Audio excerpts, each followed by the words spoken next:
Today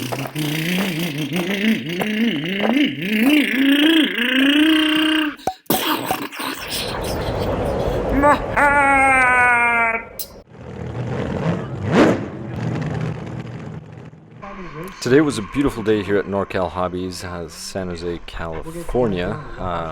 I came to race. It wasn't scorching hot as it was the last two times I came here to race. Now, my buddy the Red Shell is going to start in spot number 2. I'm going to start in spot number 3. This is the C main, so it's a bump up. So top 2 get bumped up to the B main, and then top 2 from the B main will go to the A main. That's generally the way it works. So here we go, we take off, and in taking off, history will be made by the end of this race. And if you've been at Norcal Hobbies, then you understand what I mean by history has been made. Just try to keep an eye out for the Red Shell's car as much as possible. I know my car is the center of attention here. Now, other than that, a few little things. So one of the things that I've been doing, if you've been following along, is I've been testing, motors that I've been doing for a while. But in particular, there's a Hobbywing G3R that I have been testing, and by testing I mean overheating the car on purpose.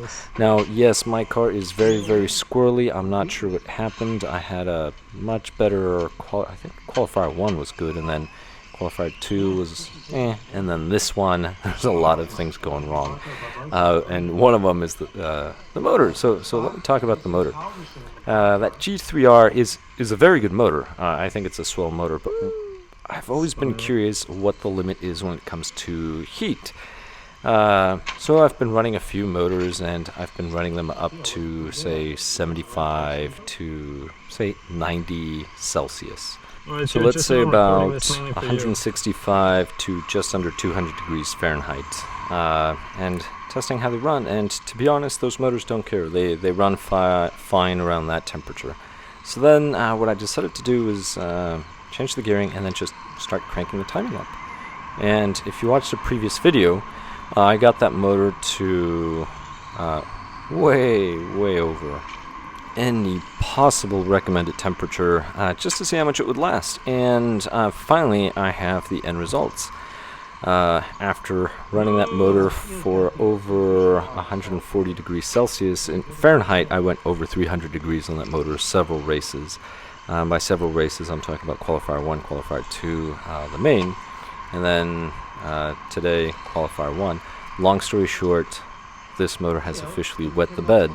And in one of them, I made a comment that the rotor didn't really care about the temperature, and that is true. The rotor doesn't really care about the temperature, but the stator does, and that was a comment that I had made, that maybe it was the stator or the circuitry. I am going to make a follow-up video where I actually show the motor and see what it looks like, and I'm going to take it apart in that video. But if you were to look at the windings, they almost look purple. That's how fried they are. So the enamel almost looks like it evaporated off.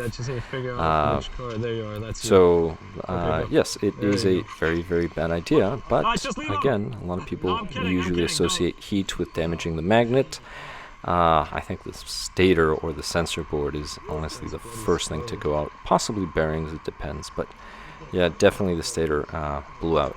So that's the end of that test. I'm not going to test them anymore, but it appears that keeping a motor at reasonable temperature, now we should all know this, like no kidding, right? But if we're talking about Fahrenheit, say 160, it'll be perfect. Even if it goes up to 200, it probably won't care. Because right now, none of the motors that have gotten to that temperature have cared. But once they start going to about 140, 150 degrees Celsius, say 300 and above degrees Fahrenheit,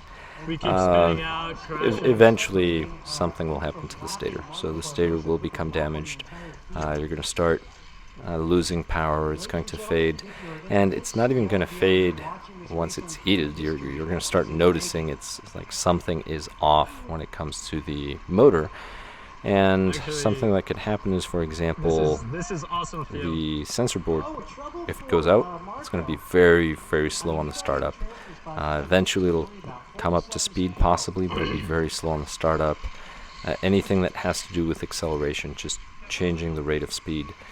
That was an interesting find. One of my buddies who was asking, was like, why are you so excited? And I was like, I'm not excited about burning out a motor, I'm just excited that now I know what the effects are and how far I can push a motor. And the only reason why I was doing this is so I can mess around with gearing and timing.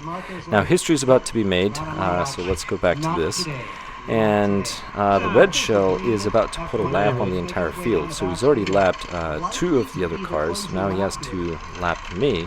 And there we go. I end up screwing up there. Car goes all squirrely again. That's honestly the one that lost it. So I do think he's a good driver. He just needs to hire a mechanic. That aside, if you see Ted, congratulate him. Give him a hug. He has 2 arms for a reason. Just make sure you ask first, don't surprise him, he'll have nightmares again. Well, thank you very much for watching. I'll catch you in the next one.